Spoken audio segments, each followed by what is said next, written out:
해양경찰이 여수에 교육원을 두고 또 다른 지역의 교육기관 건립을 추진해 논란이 일고 있습니다. 여수교육원 기능이 반쪽이 될 수 있다는 우려가 나옵니다. 학령 인구 감소에 따라 전남 초중학교 학급당 학생 수가 1명씩 줄어듭니다. 지난 10년 동안 전남 초중고 학령 인구는 6만 6천여 명 감소했습니다. 목포 시내버스가 또다시 파업을 감행했습니다.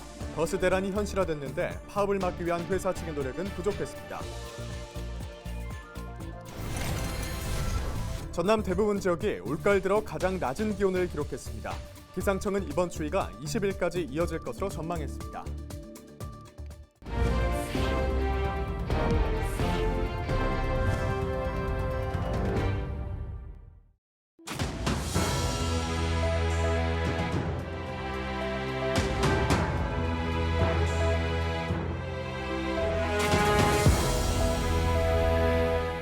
여러분 안녕하십니까? 헬로티비 전남 뉴스입니다. 36년 만에 파업에 돌입했던 목포 시내버스가 2년 8개월 만에 또다시 멈춰섰습니다. 버스 대란이 현실화되면서 시민들의 고통이 커지고 있지만 버스 회사 측은 무책임한 태도로 일관하고 있습니다. 고정민 기자가 취재했습니다.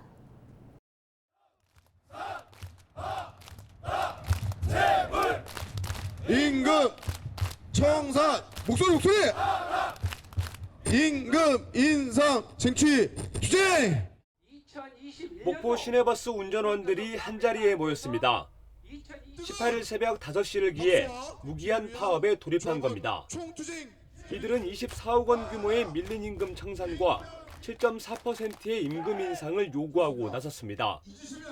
만근 일수도 주 52시간제에 맞춰 기존 13일에서 하루 줄이는 대신 근무한 것으로 인정해달라고 요청했습니다. 임금이 지금 현재 140% 지금 체불됐어요. 임금이 또 20일 날 지금 임금 날짜입니다만은 그 부분도 아직도 미지수예요. 생활고로 이직을 하신 분도 많고 심지어 유명을 달리 하신 분도. 버스노조와 회사 측은 앞서 5번에 걸쳐 협상을 진행했지만 합의에 이르지 못했습니다. 300억 원 규모의 누적된 적자 때문에 임금 인상은커녕 밀린 임금과 연료비, 4대 보험료도 지급을 못하고 있다는 겁니다.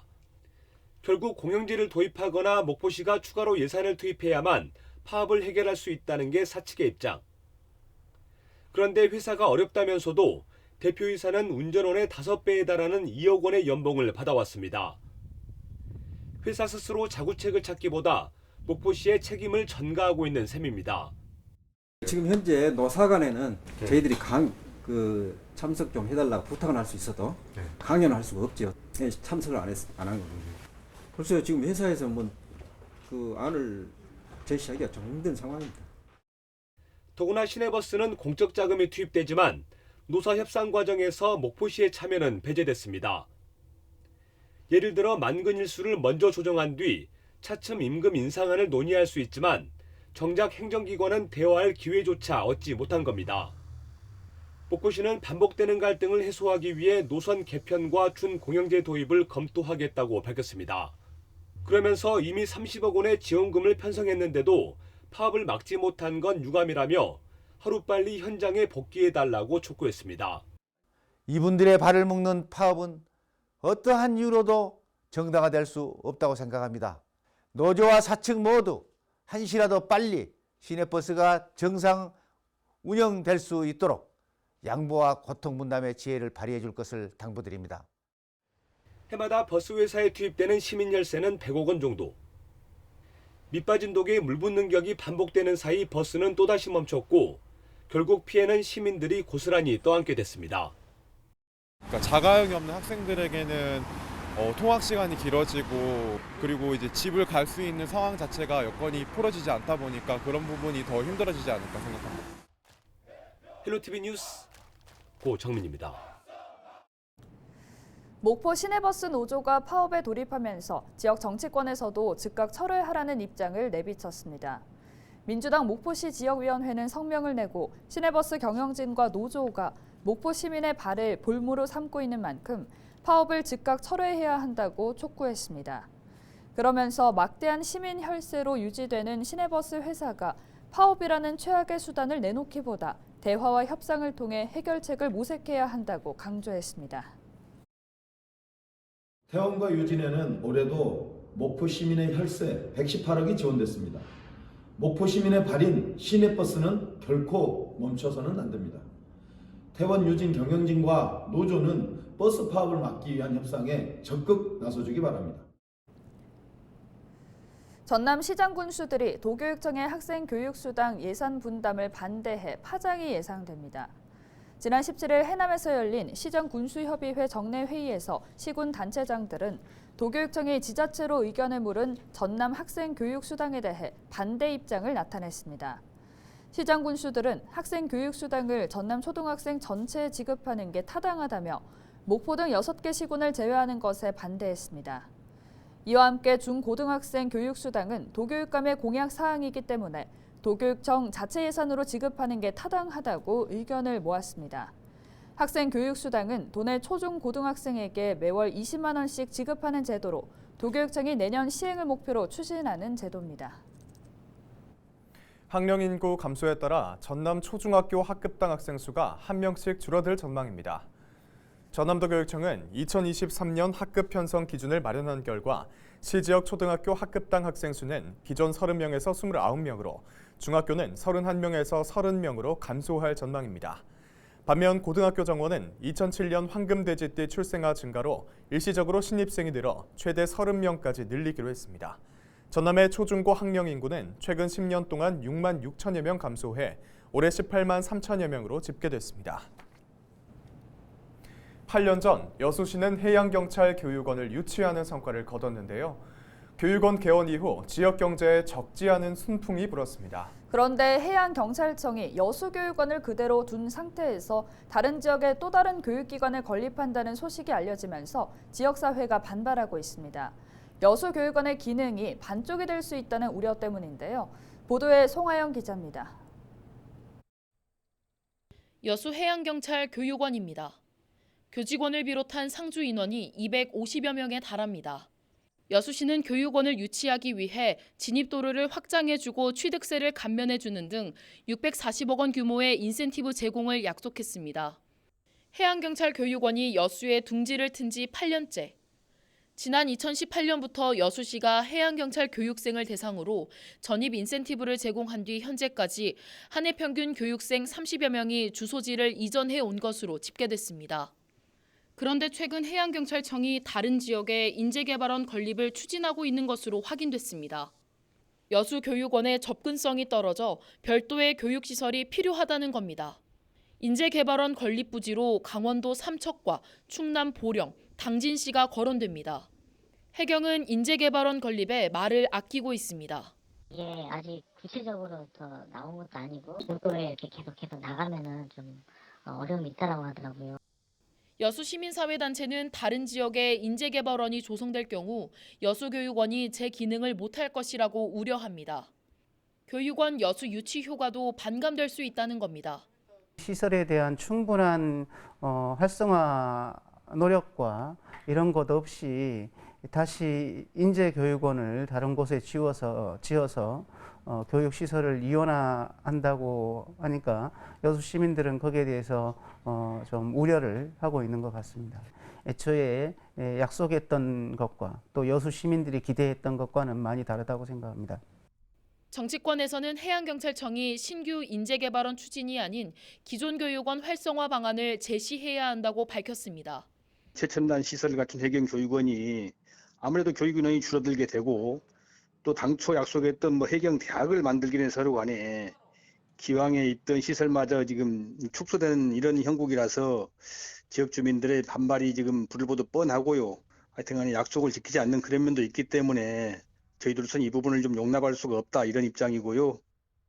해양경찰청은 오는 2027년 개원을 목표로 올 연말까지 최종 후보지를 선정할 계획인 것으로 전해졌습니다.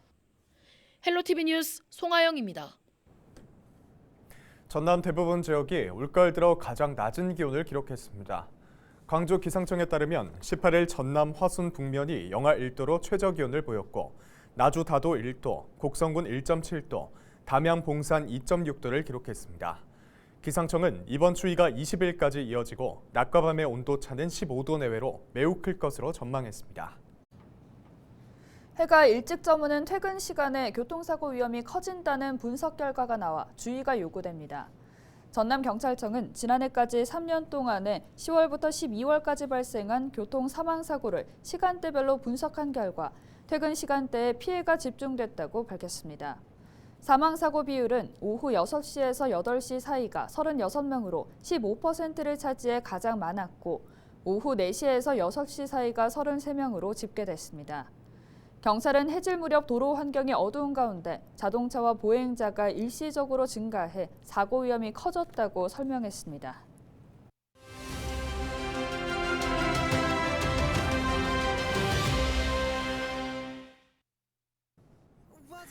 BTS가 맏형 진을 시작으로 순서대로 입대한다고 발표했습니다. 최근 소속사는 멤버 진이 입영 연기를 취소하고 병무청의 절차에 따라 빠르면 올해 안에 입대할 전망이라고 밝혔는데요. BTS는 세계적인 가수로 국위선양을 했기 때문에 병역 혜택을 줘야 한다는 목소리가 꾸준히 나왔습니다. 병역법에는 예술, 체육 분야의 특기를 가진 사람은 대체 복무가 가능하도록 되어 있습니다.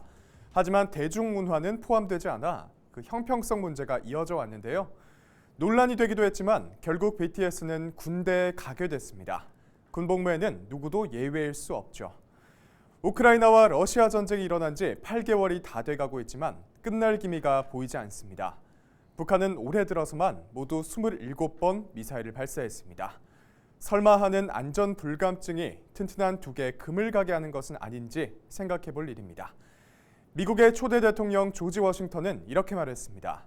전쟁에 대비하는 것이 평화를 유지하는 가장 효과적인 방법이다라고요.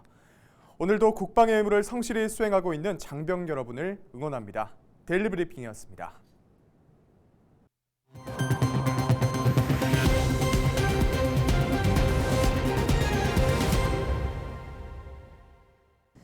전남의 코로나19 신규 확진자가 700명대를 기록했습니다. 전남은 지난 17일 순천 122명, 목포 121명, 여수 111명, 광양 68명 등 22개 시군에서 788명의 신규 확진자가 나왔습니다. 하루 전보다 497명 늘어난 수치입니다. 기존 확진자 가운데 사망자는 없었고 위중증 환자 7명이 병원에서 치료를 받고 있습니다. 여수 국가산단 입주기업인 여천NCC 공장에서 화재가 발생해 5명이 부상을 입었습니다. 여수소방서는 17일 오후 4시쯤 여천NCC 3공장에서 화재가 발생했다는 신고를 접수한 뒤 근로자 5명을 병원으로 이송했다고 밝혔습니다. 이송된 이들 가운데 1명은 2m 높이에서 떨어져 크게 다친 것으로 전해졌습니다. 소방당국은 열교환기 용접 작업을 하던 가운데 화재가 발생한 것으로 보고 정확한 사고 원인을 조사하고 있습니다.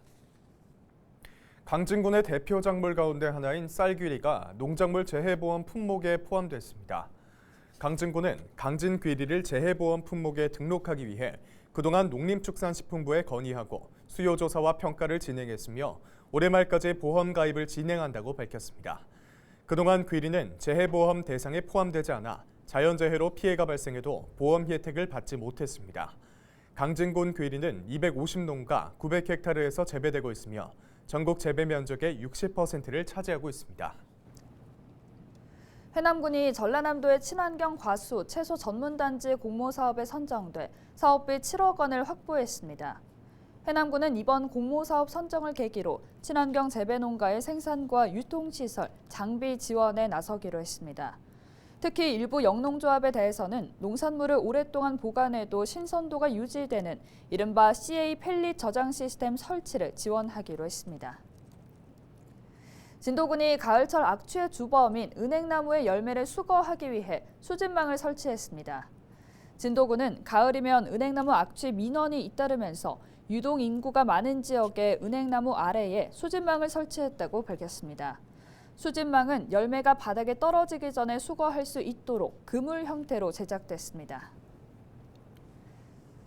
이상으로 뉴스를 마칩니다. 저희는 언제나 지역민 여러분과 함께하겠습니다. 시청해주신 여러분 고맙습니다.